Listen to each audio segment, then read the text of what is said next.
I know you gonna dig this. Get funky with me.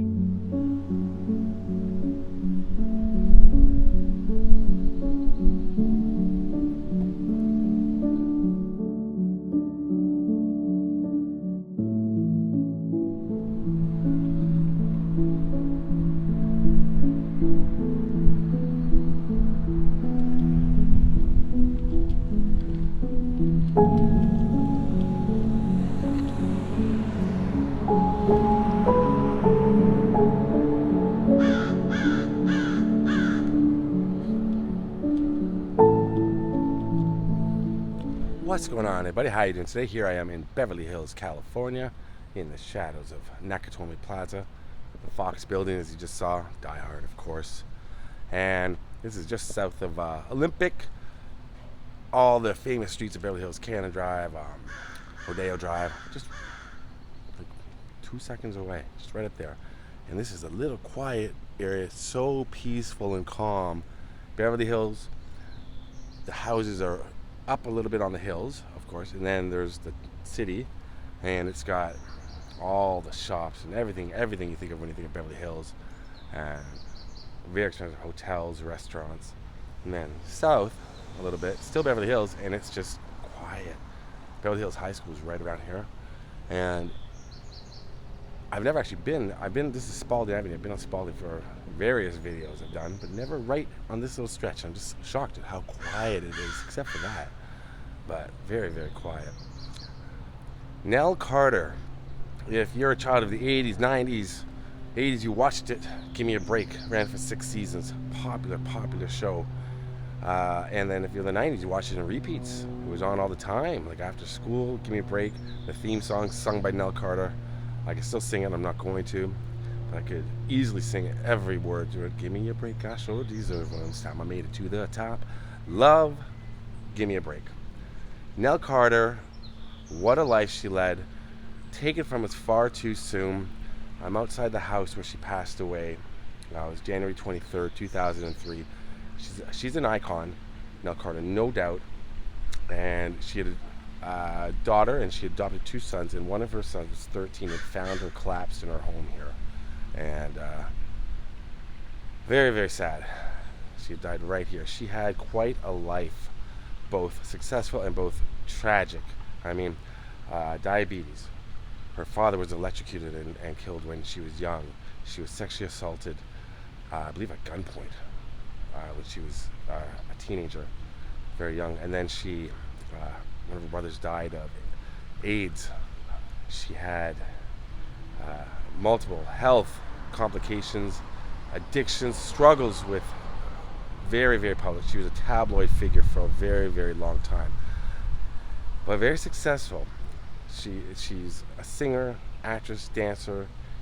She won a Tony Award for Ain't Misbehavin' back in the 70s, and then they made a TV version of it where they filmed the Broadway show, and she won an Emmy for that. And just extremely talented. I'm going to go a little closer to the house, tell you a little bit more about Nell Carter's life. And and then we're going to go to her grave. She's buried at Hillside down in Culver City. Not too far from here. We're going to go visit her final resting place as well. Okay, let's go. Nell Carter was the 5th of the 9 children, and she grew up in Birmingham, Alabama. When she was just a little girl, her father died of electrocution after stepping on a live power line. Indeed, she was raped at gunpoint at age 15, and that same year, 4 of her friends died when a bomb planted by segregationists exploded in a church. She found solace in music. Dinah Washington, B.B. King, Elvis Presley. She sang in church groups, on the gospel circuit, and on a weekly radio program. At age 19, she moved to New York City to study drama. Her Broadway debut came in the short-lived 1971 musical Soon. She was later cast in Jesus Christ Superstar, Hair. Then she won a Tony Award for Best Featured Actress for her performance in Ain't Misbehavin'. She began to get roles on soap opera Ryan's Hope and other TV series. Then she was cast as Nell Harper on Gimme a Break from 1981 to 1987. She garnered Emmy nominations in 1982 and 1983. After Gimme a Break ended, she took various parts in films and television shows and on stage. Before her death, like I said, she was in rehearsals at a theater in Long Beach to play Mama in Raisin, a 1973 musical version of A Raisin in the Sun. In an obituary in the Los Angeles Times, her manager stated that she had lost 170 pounds over the previous year and was eager to express her dramatic range in the production. Eating disorders, alcohol and drug addiction, and other health concerns plagued Carter for years. In a 1994 interview, she admitted that she first tried cocaine the night she won her Tony Award. She finally managed to get clean with help from a 12-step program. In 1992, she had 2 brain surgeries to fix an aneurysm, and that same year, her grandmother died after suffering from Alzheimer's. In 1997, Carter learned she had diabetes. She was married in 1982 and divorced in 1992, then married again that same year. She was divorced again in 1993. In 1989 and 1990, she adopted 2 sons, Joshua and Daniel. So it turns out she passed away from a heart attack brought on by complications of diabetes. And like I said, she'd suffered health problems for a very, very long time. And yeah, she was in the pre-planning, or I guess pre-production of a play down in Long Beach called Raisin she was going to be in. And it ended up opening a few days after her death with her understudy taking over the role. And I'm sure the understudy did a good job, but really? How do you replace Nell Carter? That voice, that face, that presence, that is Nell Carter. Here's the house. It's right here. Up those stairs and around the bend. First doorway, I believe, but there's a couple doors. I'm not sure which apartment number it was.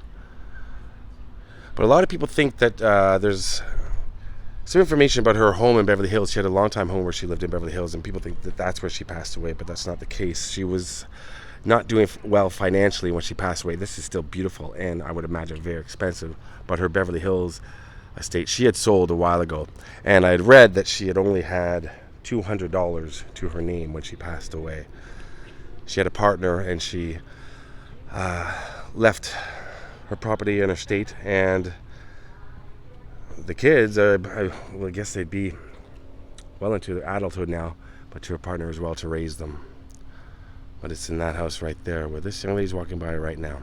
There's history on every corner. There's history in every, almost, I was going to say every building, but I mean, in any city there's history in every building, of course. What I'm trying to say is, like, you see the cars going quickly by over there, right there, Wilshire and all that.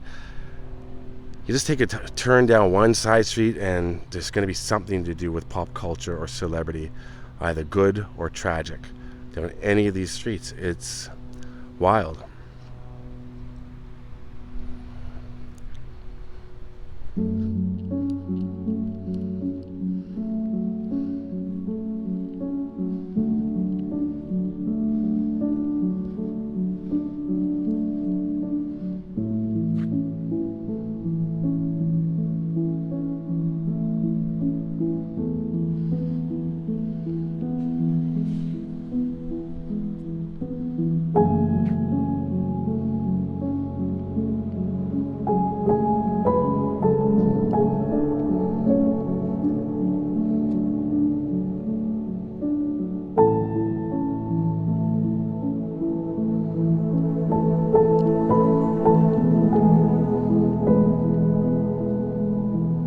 All right, now we're going to go down to Hillside in Culver City and pay our respects to Nell Carter.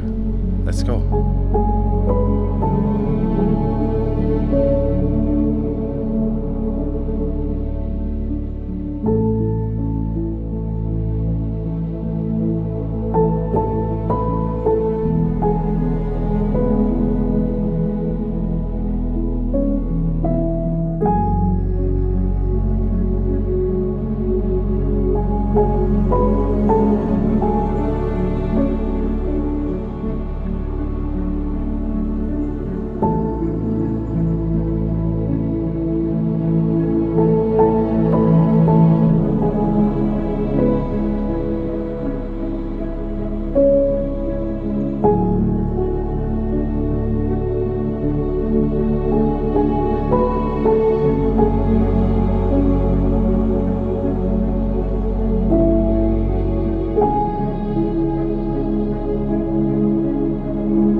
So Reed's right up there at the very top. Last time I was out here, I remember how far up it is.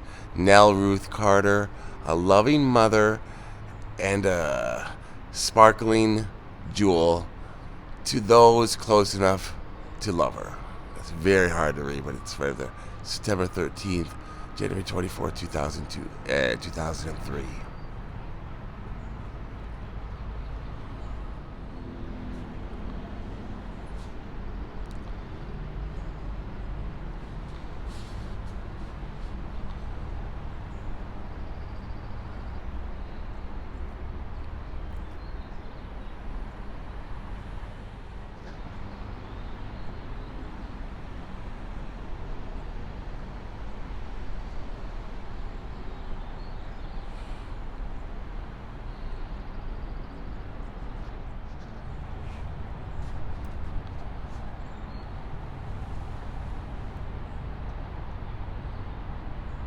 So as you can see, it's pretty high up, and I've talked about this before. When it's an outdoor mausoleum, can't really leave anything except for pictures or something, flowers, if they have a vase.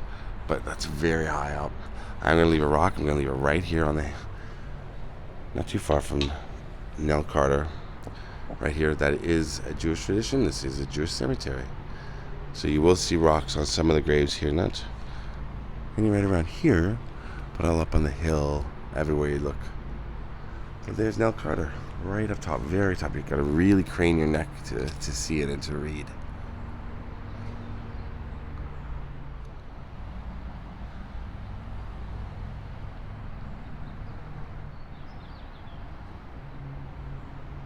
Okay, thanks for coming along. That was Nell Carter's grave here at Hillside Memorial Park, right over in Culver City, California. Rest in peace, Nell Carter. Give me a break. What a great show. Peace.